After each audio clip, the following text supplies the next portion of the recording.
Imagine you find out from a person who was always sold to you by the media as moral, friendly, and successful, that he has committed the most serious crimes.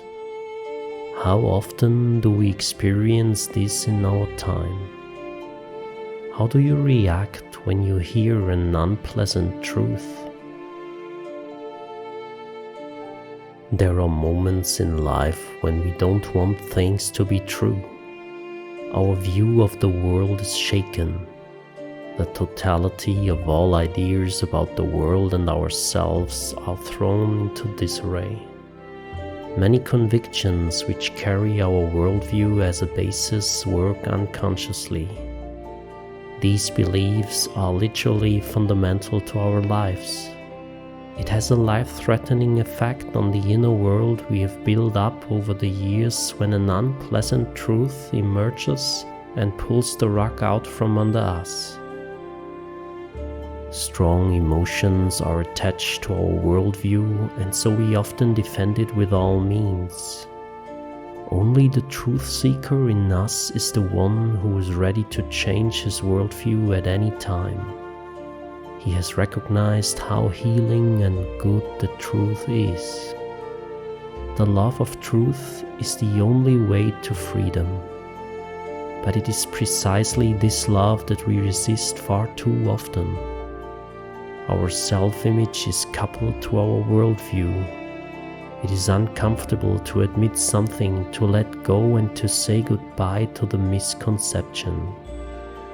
The change of our worldview means growth. The desperate holding of the illusion leads to stiffness. The Apostle Paul represents the ultimate transformation. A law-abiding citizen named Saul, he persecuted Christians before his conversion and was a great supporter of the stoning of Saint Stephen, the first person to be executed for confessing Christ. Saul experiences such a powerful transformation through the Christ that he takes on a new name. Touched by Christ, the hateful Saul becomes the courageous Apostle Paul. The latter writes the following in a letter in the New Testament to the persecuted Christians. Don't let anyone deceive you in any way, for that day will not come until the rebellion occurs and the man of lawlessness is revealed, the man doomed to destruction.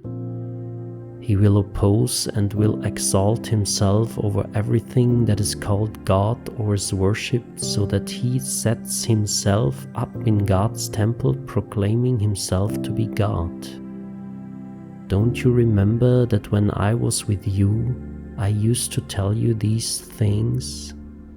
And now you know what is holding him back, so that he may be revealed at the proper time. For the secret power of lawlessness is already at work, but the one who now holds it back will continue to do so till he is taken out of the way. And then the lawless one will be revealed, whom the Lord Jesus will overthrow with the breath of his mouth and destroy by the splendor of his coming. The coming of the lawless one will be in accordance with how Satan works.